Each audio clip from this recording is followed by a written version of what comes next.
Πάλι πέρασαν ώρες και η Κατερίνα δεν έχει τελειώσει το διάβασμα.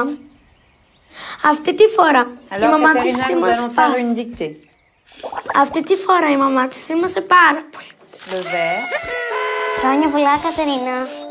Δεν γίνεται να κάνουμε τόσες ώρες για μία παράγραφο. Καλημέρα, Κατερίνα. Αλλά χαζεύεις. Την επόμενη φορά θα έχει συνέπειες. Κατερίνα, διάβασες? Η Κατερίνα στεναχωρήθηκε πολύ. Τα χέρια σου τα έπινες? Γιατί πραγματικά θέλει να συγκεντρωθεί. Κατερίνα. Απλά δεν μπορεί. Γιατί έχει ΔΕΠ. Και η μαμά της δεν το έχει καταλάβει ακόμα. Κατερίνα, έχεις παλεύει το μόνο. 4 φορές χρηστά, 5 φορές χρηστά, 35. Χρόνια πολλά, Κατερίνα. Κατερίνα, διάβασες? Καλησπέρα σας, καλώς ήρθατε στην εκπομπή μας, στην εκπομπή Ακαδημαϊκά. Βρισκόμαστε στο φιλόξενο γραφείο του Προέδρου του Τμήματος Κοινωνικής Εργασίας στην Πανεπιστημίου Πολυαρχαίου Ελαιώνα, στη Σχολή Διοικητικών Οικονομικών και Κοινωνικών Επιστημών και πάμε να γνωρίσουμε την εκλεκτή μας καλεσμένη, με την οποία θα μιλήσουμε για τις μαθησιακές δυσκολίες και τις διαταραχές άγχους των ανηλίκων. Κυρία Κατερίνα Μανιαδάκη, είστε ψυχολόγος και καθηγήτρια του τμήματος, αλλά και αναπληρώτρια πρόεδρος του Τμήμα Κοινωνικής Εργασίας του Ιδρύματος. Σας καλωσορίζω πάρα πολύ θερμά στην εκπομπή. Σας ευχαριστώ πάρα πολύ. Είναι μεγάλη μου τιμή και χαρά να βρίσκομαι μαζί σας σε μια τέτοια εκπομπή που μπορεί να αναδείξει προβλήματα τα οποία απασχολούν τους σύγχρονους γονείς, τους δασκάλους, προβλήματα όπως οι μαθησιακές δυσκολίες, όπως προείπατε, που μεταγενέστερα μπορεί να δημιουργήσουν και δευτερογενή προβλήματα στα παιδιά. Και χαίρομαι πολύ που θα κάνουμε αυτή την κουβέντα μαζί σήμερα. Και εγώ το ίδιο. Θέλω να πω στον κόσμο έτσι προκαταβολικά ότι αυτά τα θέματα, αν κάποιος θέλει να τα συζητήσει εις βάθος, απαιτούν πάρα πολύ χρόνο. Είναι αλήθεια. Εμείς τώρα εδώ σε ένα μισάωρο που μας περιορίζει ο χρόνος της εκπομπής, μάλλον ενδεικτικά θα μιλήσουμε. Βέβαια, στο μέλλον θα επαναλάβουμε σίγουρα αντίστοιχη εκπομπή. Θα χαρώ. Και εγώ το ίδιο. Οπότε να προσπαθήσουμε να εστιάσουμε, εσείς το κρίνετε αυτό, ότι είναι πιο σημαντικό.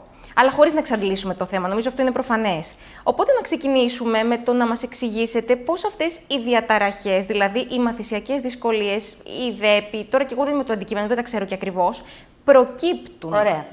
Καταρχήν να πούμε ότι η ΔΕΠΗ, διαταραχή ελλειμματικής προσοχής με υπερκινητικότητα, είναι ο ακριβής τίτλος.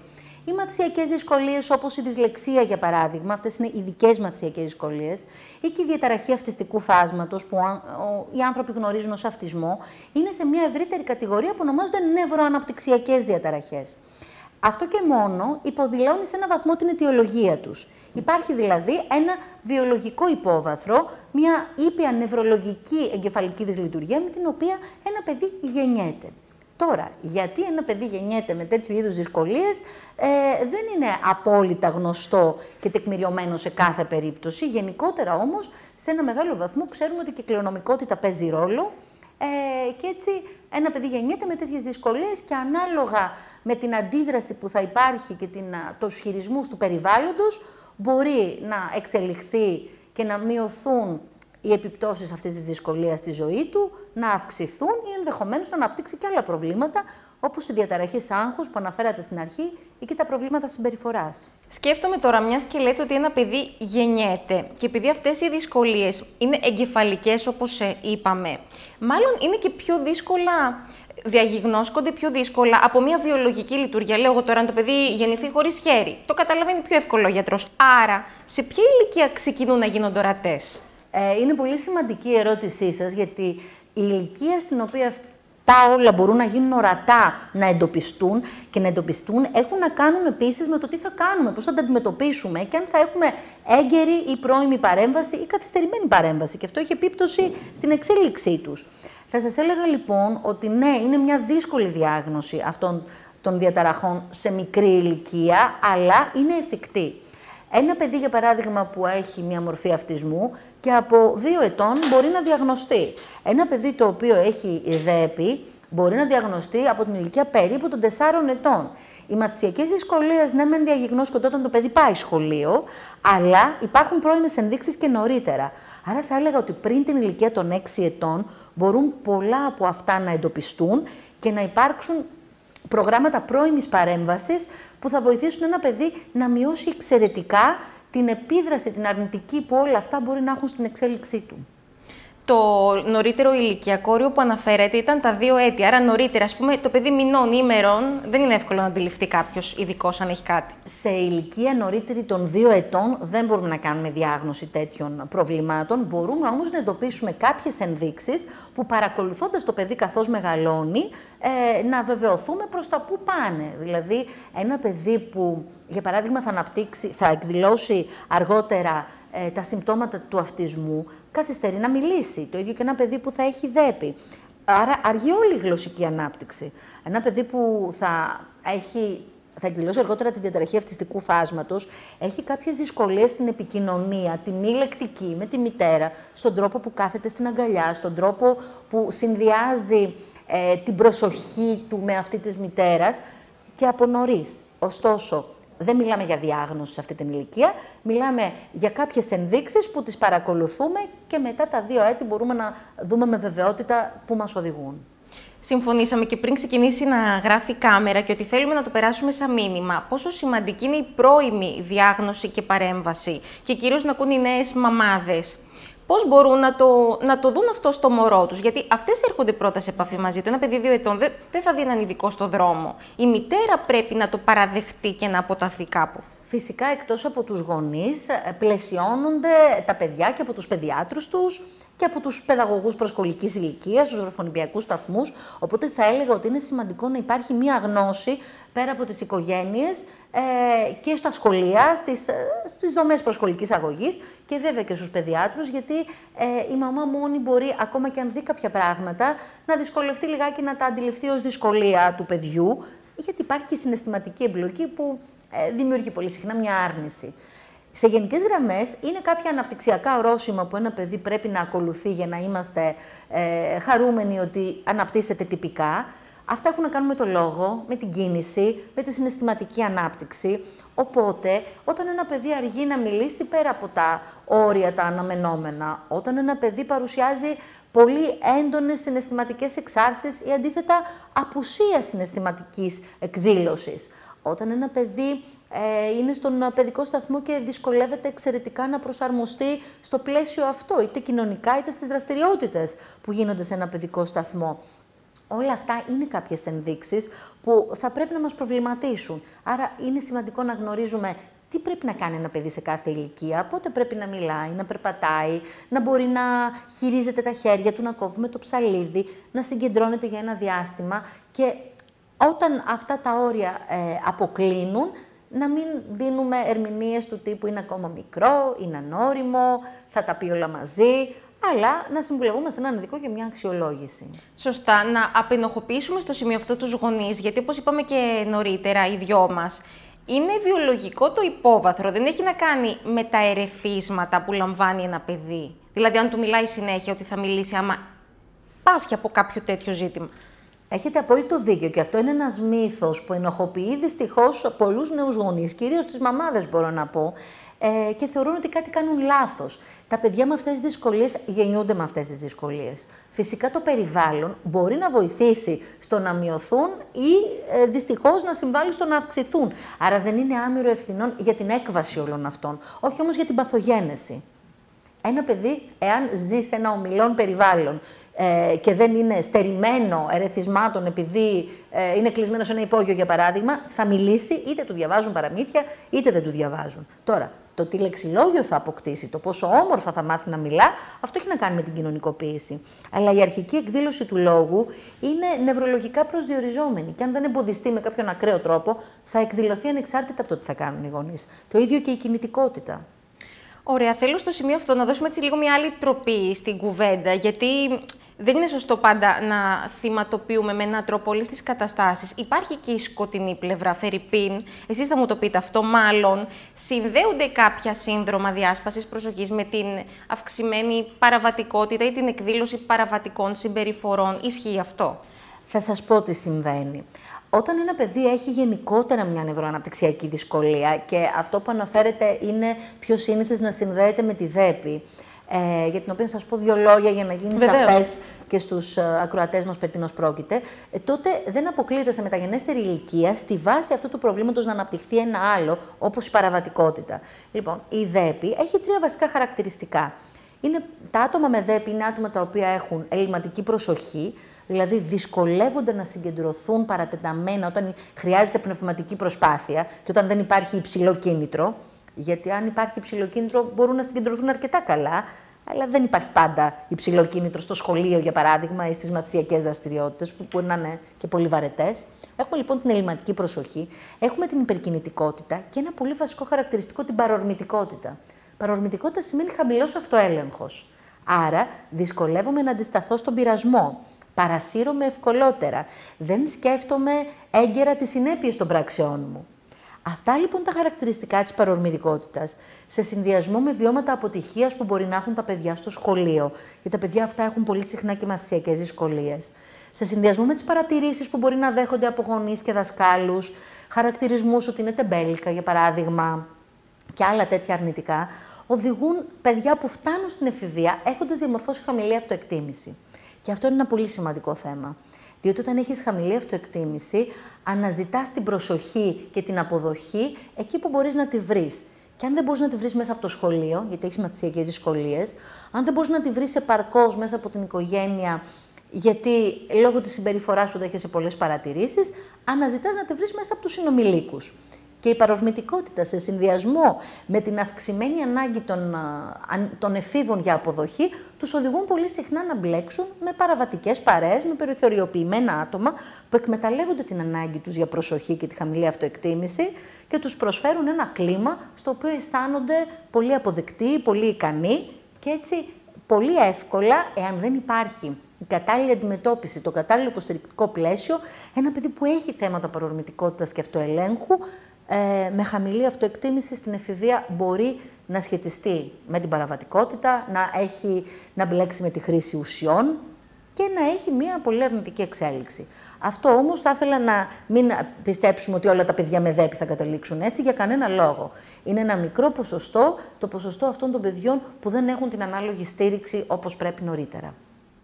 Τώρα μου κινήθηκε λίγο η νομική περιέργεια, γιατί σαν νομικός δεν μπορώ να μην πω ότι αν τελικά τα άτομα αυτά εκδηλώσουν παραβατική συμπεριφορά, έχουν ευνοϊκότερη μεταχείριση από τον Έλληνα νομοθέτη. Γιατί πολλές φορές θεωρείται ότι λόγω αυτής της διατάραξης της συνείδησής τους ή του όποιου άλλου προβλήματος, δεν έχουν τόσο εύκολα και την ικανότητα να αντιληφθούν το άδικο της πράξης τους. Δεν πληρούν ένα αξιολογικό κριτήριο που απαιτείται. Ξέρετε, στην περίπτωση των ατόμων με ΔΕΠ, δεν είναι ότι δεν μπορούν να αντιληφθούν τις συνέπειες της πράξης τους, δεν τις σκέφτονται από πριν. Όταν πράξουν, το έχουν αντιληφθεί και μετανιώνουν. Αλλά είναι σαν να μην μαθαίνουν από τα λάθη τους, γιατί η παρορμητικότητα αυτό σημαίνει. Δεν χρησιμοποιώ τη λογική μου επαρκώς πριν δράσω, ώστε να σκεφτώ τι έχει συμβεί μια προηγούμενη φορά με αυτή την πράξη. Είχε συνέπειες για μένα, για τους άλλους, θετικές, αρνητικές. Και έτσι δεν εφαρμόζουν τους κανόνες που ξέρουν.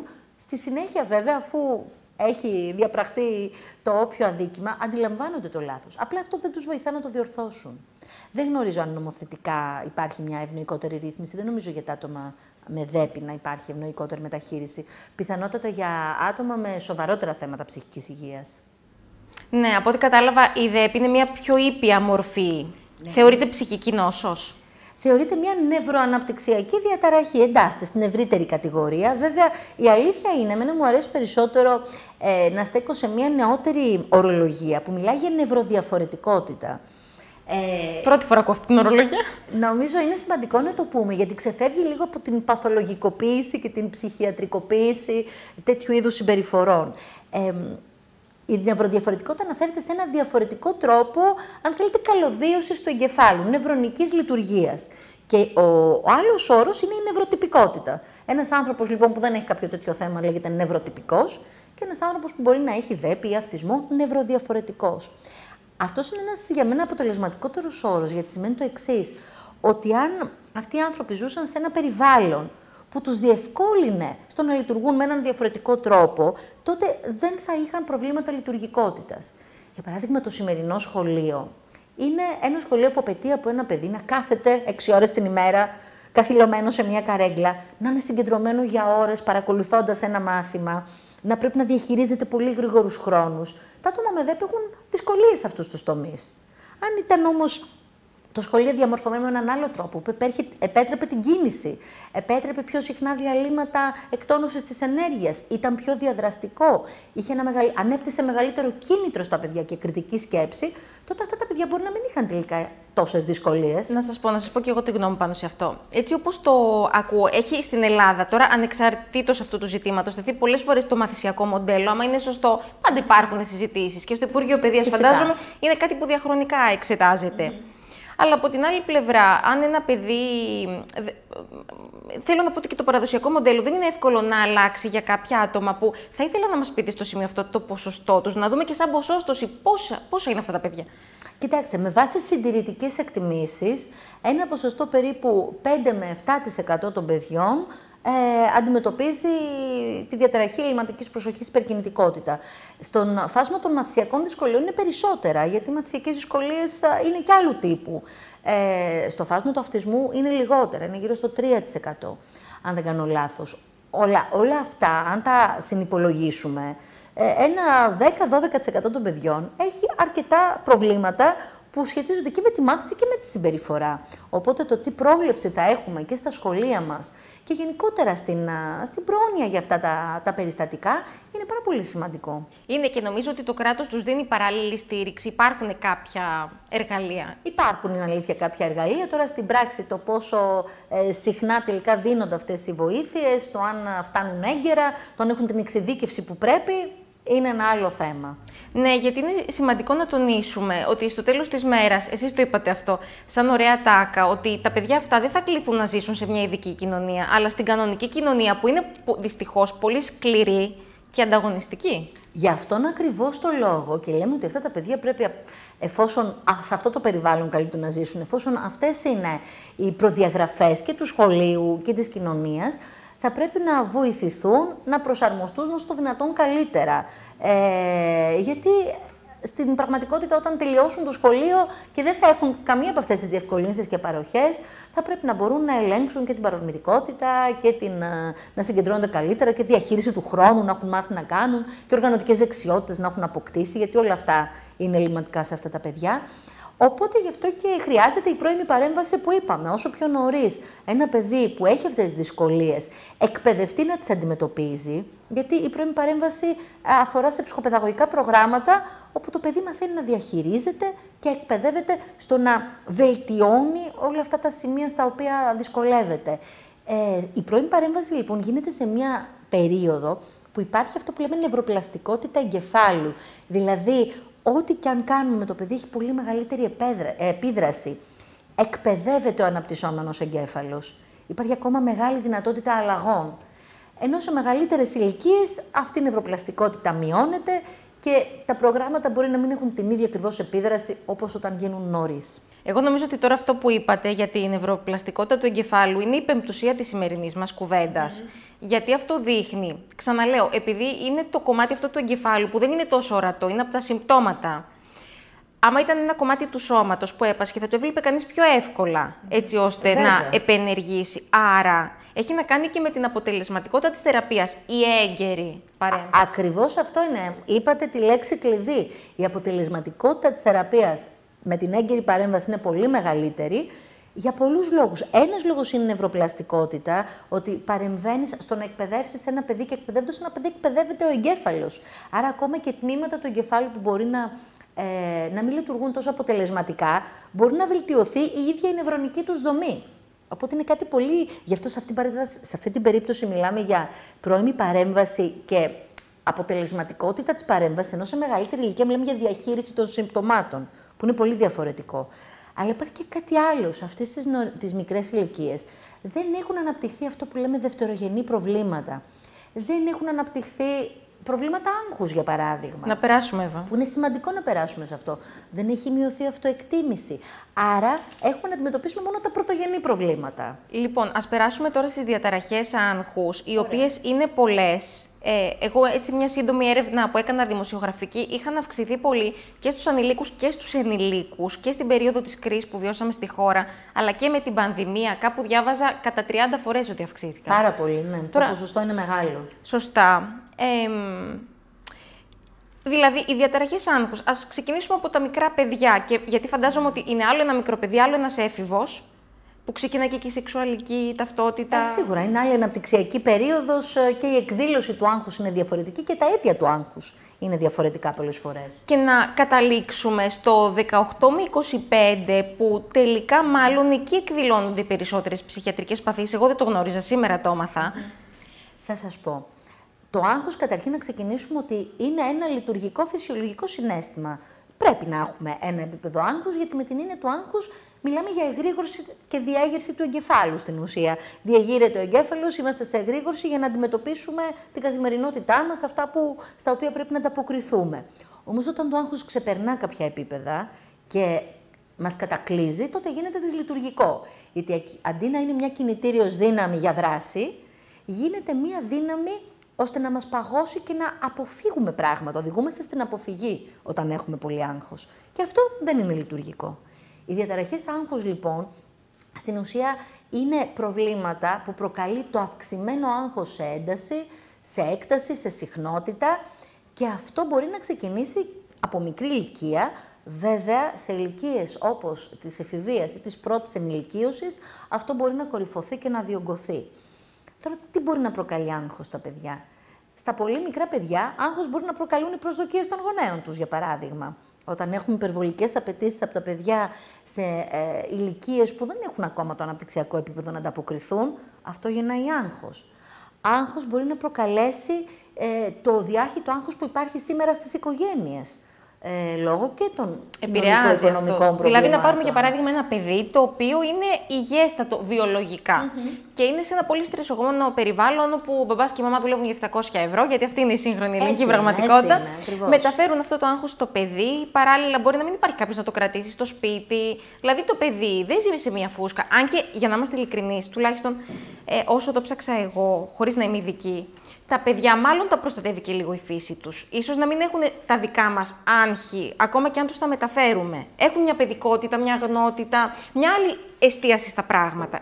Ξέρετε, δεν γνωρίζουν τα αίτια του άγχους τους πολλές φορές τα παιδιά. Αν δηλαδή οι γονείς έχουν άγχος, για παράδειγμα, για την επιβίωση, για το οικονομικό, μπορεί τα παιδιά να μην γνωρίζουν ότι αυτό είναι ένα πρόβλημα στην οικογένεια. Όμως μεταφέρεται η αίσθηση του άγχους. Η αίσθηση του άγχους, και ειδικά όταν δεν ξέρεις για ποιο λόγο υπάρχει, μπορεί να είναι ακόμα χειρότερη σε ένα παιδί. Γιατί η αίσθηση του άγχους από το γονέα στο παιδί μεταφέρεται μέσω της αλληλεπίδρασης. Και ένα παιδί που μπορεί να μην έχει την αναπτυξιακή οριμότητα λόγω ηλικίας, να καταλάβει ότι ναι, έχουμε οικονομικά προβλήματα, αλλά τα διαχειριζόμαστε, ή τέλος πάντων οι γονείς μπορούν να κάνουν μια ρύθμιση και τελικά να επιβιώσει η οικογένεια. Μπορεί να τα καταλάβει όλα αυτά. Βλέπει όμως γονείς να τρέχουν, βλέπει γονείς οι οποίοι μπορεί να γίνονται απότομοι, που να μην έχουν τον χρόνο να ασχοληθούν, που να έχουν ήδη ψυχοσωματικά προβλήματα, γιατί το άγχος δημιουργεί και ψυχοσωματικές εκδηλώσεις. Όλο αυτό τα επηρεάζει. Οπότε δεν θα έλεγα ότι είναι τόσο προστατευμένα. Είναι προστατευμένα ως προς τις αιτίες, γιατί γνωστικά δεν μπορούν να τις αντιληφθούν πλήρως. Αλλά συναισθηματικά το προσλαμβάνουν. Και γι' αυτό και έχουμε παιδιά που έχουν φοβίες από πολύ μικρή ηλικία, εννοήρηση, τραυλισμό, προβλήματα που σχετίζονται με το άγχος, ακόμα και πιο ακραία, όπως ψυχογενειαλοπαικία, παιδιά που μπορεί να πέσουν τα μαλλιά. Και κάτι που παρατηρείται είναι ότι πέφτει η ηλικία πρώτης εκδήλωσης αυτών των προβλημάτων, δηλαδή πέφτει ο μέσος όρος. Έχουμε τώρα παιδιά που η πρώτη εκδήλωση των προβλημάτων αυτών μπορεί να είναι στα 3 χρόνια, να έχουν διαταραχή άγχους στα 3 χρόνια. Πόσο δικαιολογείται αυτό? 3 ετών, ένα μωρό. Δηλαδή δεν έχει τη δικιά μας. Ένα βρέφος μπορεί να έχει άγχος, όσο και αν σας φαίνεται παράξενο. Σωματικό φαντάζομαι, όχι λογικό. Λογικό. Δηλαδή, αν κάτσω και βάλω λογικό. κάτω τα προβλήματά μου, θα στρεσαριστώ. Αλλά ένα μωρό 3 ετών δεν νομίζω ότι κάνει αυτή την νοητική επεξεργασία.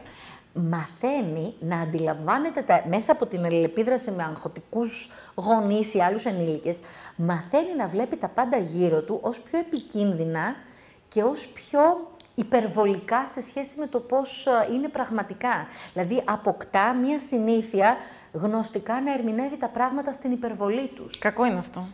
Θα σας πω ένα πολύ απλό παράδειγμα.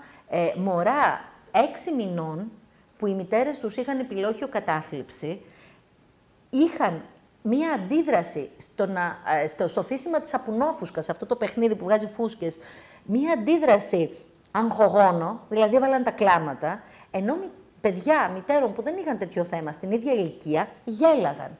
Αυτό τι σημαίνει? Ότι ήδη στους 6 μήνες αντιλαμβάνονται τα πράγματα σαν πιο επικίνδυνα και πιο υπερβολικά. Άρα, αντιλαμβάνομαι ότι όταν γεννιέται ένα μωρό, η σχέση με τη μητέρα το επηρεάζει. Γιατί από αυτήν αποκτά τα πρώτα ερεθίσματα, κακά τα ψέματα. Δηλαδή, συνήθως με τη μητέρα είναι στο δωμάτιο, χωρίς να νερώ καθόλου το ρόλο του πατέρα, αλλά συνήθως λείπει πιο πολλές ώρες, δουλεύει, είναι πιο απόν από τη μητέρα που είναι εκεί. Θα έλεγα με το βασικό φροντιστή, όποιος και αν είναι συνήθως η μητέρα. Ναι, η γιαγιά, ο παππούς, μια κοπέλα νταντά, δεν ξέρω ο καθένας τι κάνει. Το θέμα είναι ότι ό,τι και να κάνει, αυτός που είναι με το μωρό, θα πρέπει να το έχει υπόψη ότι η κίνησή του δεν επενεργεί πια μόνο σε αυτόν, αλλά ένα πλάσμα την αντιλαμβάνεται, την ερμηνεύει, θα τον καθορίζει μεγαλώνοντας. Έχετε απόλυτο δίκιο, γι' αυτό και παιδιά που μεγαλώνουν σε περιβάλλοντα όπου υπάρχουν εντάσεις, υπάρχουν ενδοοικογενειακές συγκρούσεις, υπάρχει βία, ακόμα και αν δεν την υφίστανται αυτοτελώς, επηρεάζονται πάρα πολύ στην ψυχική τους ανάπτυξη και στον τρόπο που θα διαχειρίζονται προβλήματα αργότερα.